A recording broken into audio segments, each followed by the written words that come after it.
हाय दोस्तों, इस वीडियो पे मैं आपके सामने कुछ इम्पोर्टेंट डिफेंस सेक्टर से लेके स्टॉक में आपके सामने रखूंगा, क्योंकि इंडियन सरकार का डिफेंस सेक्टर में बहुत ज़्यादा बूस्ट देखने को मिल रहा है। ठीक है, इंडियन सरकार 2030 तक हमारे डिफेंस सेक्टर को बहुत ज़्यादा स्ट्रॉन्ग करने के बारे में बात कर रहे हैं। ठीक है, तो इसमें पैसा आने वाला है। उससे देखते हुए अभी अगर आप स्मॉल कैप डिफेंस सेक्टर से लेके स्टॉक अभी फाइंड आउट करके रखते हो, तो आने वाले दिन आप डिफेंस सेक्टर से एक मल्टी बैगर रिटर्न बना सकते हो। और इंडिया जो है वो डिफेंस से लेके प्रोडक्ट एक्सपोर्ट भी कर रहा है। ठीक है, तो ये भी एक बहुत बड़ी रिपोर्ट हमें देखने को मिल रहा है। 2030 तक इंडिया का एक बहुत बड़ा टारगेट भी देखने को मिल रहा है। तो इसीलिए मैं आपके सामने 5 best small cap defence sector से लेके स्टॉक रखूंगा, जिसमें काफ़ी अच्छा पोटेंशियल देखने को मिल रहा है आने वाले दिन एक बड़ी कंपनी बनने का। तो इसमें से जो सबसे पहली कंपनी है वो बिजनेस कर रहा है designing, developing and maintaining wireless and satellite communication product. Defence electronic radar system भी इसके पास देखने को मिल रहा है। Development of network management software application, जो कि company majorly aerospace and defence sector के लिए इस सब कुछ प्रोवाइड कर रहा है। ठीक है, तो आप देख सकते हो company aerospace and defence sector के लिए काम कर रहा है। कंपनी ने लास्ट 5 ईयर्स लगभग 3000% के आसपास एक मल्टी बैगर रिटर्न दिया है। तो किस तरह से कंपनी रिटर्न दे रहा है आप देख सकते हो। लेकिन अभी भी एक स्मॉल कैप कंपनी है, सिर्फ 2900 करोड़ का मार्केट कैप है। ठीक है, कंपनी का पी भी 53 का देखने को मिल रहा है। पी आपको सस्ता नहीं मिलेगा, इससे 50 के पी पे ही ये ट्रेड करते हुए देखने को मिलेगा, क्योंकि फ्यूचरिस्टिक बिजनेस है ना। सेक्टर में बूस्ट है सरकार की तरफ से। आरओसी आरओई देखिए, लगभग 40% से कंपनी अपने आरओसी आरओई मेंटेन कर रहा है। कंपनी अगर आप देखोगे एक डेट फ्री कंपनी भी यहाँ पे देखने को मिल रहा है। सबसे इम्पोर्टेंट चीज कंपनी का सेल्स देखिए, हर साल कंपनी अपने सेल्स को ग्रो किया है। प्रॉफिट भी अगर आप देखोगे हर साल कहीं पे भी आपको गिरावट देखने को नहीं मिलेगा। हर साल कंपनी अपने प्रॉफिट में भी ग्रोथ किया है। तो एक प्रॉफिटेबल बिजनेस कंपनी कर रहा है, इसीलिए कंपनी के शेयर प्राइस में इस तरह का रिटर्न देखने को मिल रहा है। तो इस कंपनी का नाम है एवेंटेल लिमिटेड। और कंपनी अगर आप देखोगे 2023 से लेके अभी तक एक कंसल्टरी फेज पे ट्रेड कर रहा है। ठीक है, 110 से लेकर 120 का एक कंसल्टरी फेज यहाँ पे देखने को मिल रहा है, जो कि एक बाइंग लेवल होता है। ठीक है, तो इस लेवल पे आप जा सकते हो। अगर लॉन्ग टर्म विजन है, मिनिमम 5 ईयर्स का आप टारगेट रख सकते हो, तब आप इससे एक अच्छा खासा रिटर्न बना सकते हो, क्योंकि अभी भी एक स्मॉल कैप कंपनी है। उसके बाद नेक्स्ट जो कंपनी है वो manufacture and sale of various parts and components to aviation industry. ठीक है, एरोप्लेन इंडस्ट्री में जो पार्ट्स वगैरह यूज होता है वो कंपनी मैन्युफैक्चरिंग करता है। ठीक है, अभी इंडिया में जिस तरह से एयरपोर्ट्स बन रहा है, 200 प्लस एयरपोर्ट्स अभी देखने को मिल रहा है। तो ये जो इंडस्ट्री है इसमें आने वाले दिन और भी ज़्यादा ग्रोथ देखने को मिलेगा। ठीक है, एरोप्लेन के लिए इंडिगो जैसे इसके पास क्लाइंट है, ये भी काफ़ी बड़ी बात यहाँ पे देखने को मिल रहा है। प्रोवाइडिंग सर्विसेज, ठीक है, और उसमें जो सर्विसेज अगर कोई पार्ट्स में कुछ प्रॉब्लम आए तो भी उसमें भी कंपनी सर्विसेज प्रोवाइड करता है। उसके बाद airfield, MRO and allied service भी कंपनी प्रोवाइड करता है। पुणे बेसिस कंपनी है बेसिकली, जो कि 1994 से काम कर रहा है। अभी भी एक स्मॉल कैप कंपनी है, सिर्फ 1000 करोड़ की कंपनी है। स्टॉक भी 109 का देखने को मिल रहा है। आरओसी आरओई लगभग 10% से कंपनी मेंटेन कर रहा है। कंपनी एक डेट फ्री कंपनी है, कंपनी के ऊपर कोई कर्जा नहीं है। कंपनी में अगर आप देखोगे कंपनी के सेल्स में तो उस तरह का ग्रोथ देखने को नहीं मिल रहा है, लेकिन प्रॉफिट मार्जिन अगर आप देखोगे 40% के प्रॉफिट मार्जिन को 63% का कर दिया है। तो प्रॉफिट मार्जिन में कंपनी ह्यूज ग्रोथ लाया है। इसीलिए कंपनी के प्रॉफिट में अगर आप देखोगे 6 करोड़ के प्रॉफिट को कंपनी ने 11 करोड़ का कर दिया है, क्योंकि कंपनी काफ़ी ज़्यादा हाई प्रॉफिट मार्जिन के साथ काम कर रही है। तो काफ़ी अच्छी कंपनी देखने को मिल रहा है। लास्ट 5 ईयर्स 1000% से भी ज़्यादा रिटर्न दिया है। इस कंपनी का नाम है Taneja aerospace aviation limited. Company last 1 year 243% का रिटर्न दिया है, लगभग अपने ऑल टाइम हाई पे ही ट्रेड कर रहा है। तो बेसिकली जो रिस्क इन्वेस्टर है उनके लिए एक कंपनी है। ठीक है, क्योंकि कंपनी काफ़ी ज़्यादा हाई वैल्यूएशन पे ट्रेड कर रहा है।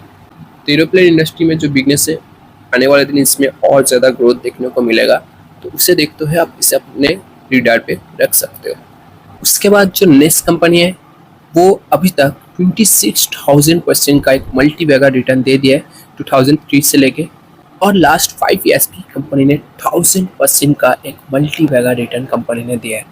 एक कंपनी एक इंजीनियरिंग ड्राइविंग कंपनी जो फोकस कर रहा है providing product system and services, जो कि aerospace, defence, space and automotive sector के लिए बेसिकली कंपनी अपना जो सर्विसेज है वो प्रोवाइड कर रहा है।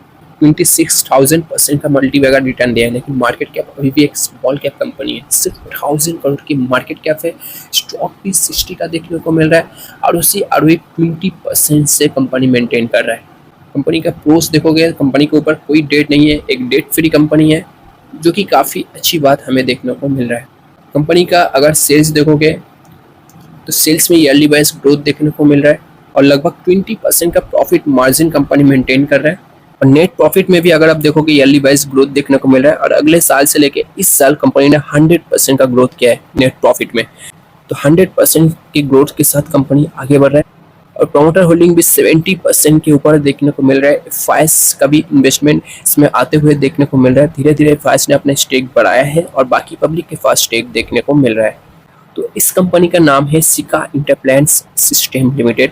डिफेंस सेक्टर से लेकर काफ़ी अच्छी कंपनी हमें देखने को मिल रहा है। कंपनी ने लास्ट 1 ईयर 300% का रिटर्न दिया है। किस तरह से कंपनी ने रिटर्न दिया है आप यहाँ पे देख सकते हो। बहुत ही अच्छी कंपनी है। अगर आपका लॉन्ग टर्म विजन है, आपको अगर लगता है कि डिफेंस सेक्टर में आने वाले दिन और ज़्यादा बूस्ट देखने को मिलेगा सरकार की तरफ से, तो आप इसे अपने रडार पे रख सकते हो। फिलहाल आप इसे वॉच लिस्ट में सेव कर सकते हो। मार्केट अगर मौका दे 10 to 20% अगर इसमें डिस्काउंट मिले तो आप एक लॉट के साथ आगे बढ़ सकते हो, क्योंकि अभी भी इसका मार्केट कैप सिर्फ 1000 करोड़ की है। उसके बाद जो नेक्स्ट कंपनी है वो 2022 के नवंबर के महीने पे लिस्टेड हुआ है। तब से लेके अभी तक कंपनी में कोई रिटर्न देखने को नहीं मिल रहा है, बल्कि 6% का गिरावट देखने को मिल रहा है।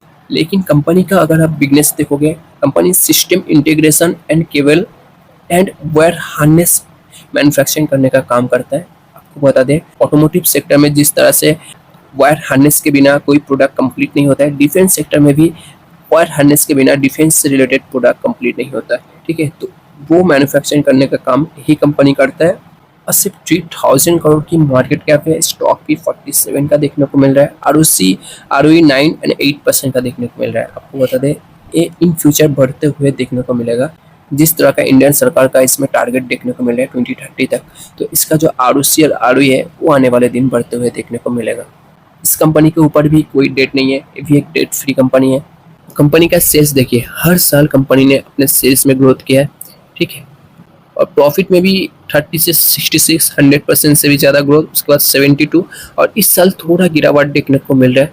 तो स्मॉल कैप कंपनी है, इस तरह का सिचुएशन आता है, लेकिन कंपनी ने अपने सेल्स में ग्रोथ किया है। ऑपरेटिंग प्रॉफिट मार्जिन गिरा है, इसी कारण नेट प्रॉफिट में गिरावट देखने को मिल रहा है। प्रोमोटर होल्डिंग अगर आप देखोगे 62% का देखने को मिल रहा है। एफआईएस का स्टेक बढ़ते हुए देखने को मिल रहा है। 0.07% का ना के बराबर स्टेक था, उसको बढ़ा के 2.30% का किया है। मार्च के क्वार्टर बाइंग आया है एफआईएस की तरफ से, और डोमेस्टिक भी अपना स्टेक बढ़ाया, 7% के स्टेक को 11.19% किया है। तो डोमेस्टिक एंड एफआईएस दोनों ने ह्यूज बाइंग किया है। बाकी पब्लिक के पास स्टेक देखने को मिल रहा है। तो एक डेट फ्री कंपनी है और जब से लिस्टेड हुआ है उसी लेवल पे लगभग ट्रेड करते हुए देखने को मिल रहा है। अभी तक कोई ग्रोथ देखने को नहीं मिल रहा है, लेकिन एफआईएस एंड डोमेस्टिक दोनों का इसमें इन्वेस्टमेंट आते हुए देखने को मिल रहा है। और जो प्रोडक्ट कंपनी मैन्युफैक्चरिंग करता है, काफ़ी ज़्यादा मोनोपोली बिजनेस देखने को मिला है इन डिफेंस सेक्टर में, और कंपनी के ऊपर कोई डेट भी नहीं है। तो इस कंपनी का नाम है TCX सिस्टम लिमिटेड। आने वाले दिन डिफेंस सेक्टर में जिस तरह से सरकार की तरफ से अभी टारगेट देखने को मिल रहा है, आने वाले दिन इससे काफ़ी अच्छा आप रिटर्न बना सकते हो। उसके बाद जो नेक्स्ट कंपनी है वो 2021 के दिसंबर के मंथ पे लिस्टेड है, मतलब 2022 ही मान लीजिए। तब से लेके 200% से भी ज़्यादा कंपनी ने रिटर्न दिया है। एक one of the fastest growing companies है in defence and aerospace electronic sector में। ठीक है, एक फास्टेस्ट ग्रोइंग कंपनी हमें देखने को मिल रहा है। Company aerospace and defence sector के लिए इलेक्ट्रॉनिक सॉल्यूशन प्रोवाइड करता है। कंपनी के पास 35 ईयर्स का एक्सपीरियंस देखने को मिल रहा है। कंपनी अपना प्रोडक्ट सप्लाई करता है लगभग ऑल द प्लेटफॉर्म में, जैसे कि आप देख सकते हो space, air, land and sea, including product for Tejas. इस तरह का प्रोडक्ट भी देखने को मिल रहा है। तेजास हेलीकॉप्टर, ब्रह्मोस मिसाइल भी इसके प्रोडक्ट लिस्ट में देखने को मिल रहा है, जो कि काफ़ी अच्छा इसका प्रोडक्ट लिस्ट देखने को मिल रहा है। मार्केट कैप 14,000 करोड़ का है, थोड़ी सी बड़ी कंपनी हमें देखने को मिल रहा है। स्टॉक भी 81 का देखने को मिल रहा है। ROC ROE लगभग 20% के आसपास देखने को मिल रहा है। इसका भी अगर प्रोस देखोगे, ये भी एक डेट फ्री कंपनी है। तो जितने भी कंपनी में आपके सामने रखा है सभी एक डेट फ्री कंपनी हमें देखने को मिल। कंपनी हर साल अपने सेल्स को ग्रो किया है। अगर आप देखो कहीं पे भी गिरावट देखने को नहीं मिलेगा। सबसे इम्पोर्टेंट चीज़ कंपनी का प्रॉफिट मार्जिन देखिए, 40% से कंपनी अपने प्रॉफिट मार्जिन को मेंटेन कर रहा है। और नेट प्रॉफिट में भी अगर आप देखोगे 56 के 94, 124, अभी लगभग 200 करोड़ के आसपास कंपनी ने नेट प्रॉफिट किया है। तो एक प्रॉफिटेबल बिजनेस कंपनी कर रहा है। सेल्स एंड प्रॉफिट दोनों में ग्रोथ देखने को मिल रहा है। और प्रोमोटर होल्डिंग 42% का देखने को मिल रहा है। सबसे इंपॉर्टेंट चीज़ फाइज का देखिए, 6% का स्टेक था, उसको बढ़ा के 14% का कर दिया, लगभग 15% के आसपास। फाइज ने ह्यूज बाइंग किया है और डोमेस्टिक ने भी बाइंग किया है। 9% के स्टेक को 11% का कर दिया है और बाकी पब्लिक के पास देखने को मिल रहा है। तो अगर आप देखोगे फाइज एंड डीआईएस दोनों ने मार्च के क्वार्टर ह्यूज बाइंग किया है। इस कंपनी का नाम है डाटा पैटर्न्स इंडिया लिमिटेड। जिस तरह से कंपनी रिटर्न दे रहा है आप देख सकते हो, हर साल कंपनी अपने सेल्स एंड प्रॉफिट में ग्रोथ कर रहा है। इसीलिए कंपनी में एफआईएस एंड डोमेस्टिक दोनों का ह्यूज बाइंग आते हुए देखने को मिल रहा है। तो इसे आप अपने रिडर पे रख सकते हो। आने वाले दिन इससे आप काफ़ी अच्छा रिटर्न बना सकते हो। तो ये कुछ 5 डिफेंस सेक्टर से लेके स्टॉक मैंने आपके सामने रखा है, जो कि काफ़ी ज़्यादा इंपॉर्टेंट स्टॉक है। 2030 तक अगर आप इसे होल्ड करते हो तो आप इससे काफ़ी अच्छा रिटर्न बना सकते हो। तो इस वीडियो पे इतना ही। अगर इन्फॉर्मेशन अच्छा लगा तो चैनल को सब्सक्राइब कर लीजिए ताकि स्टॉक मार्केट रिलेटेड वीडियो आपको मिलता रहे।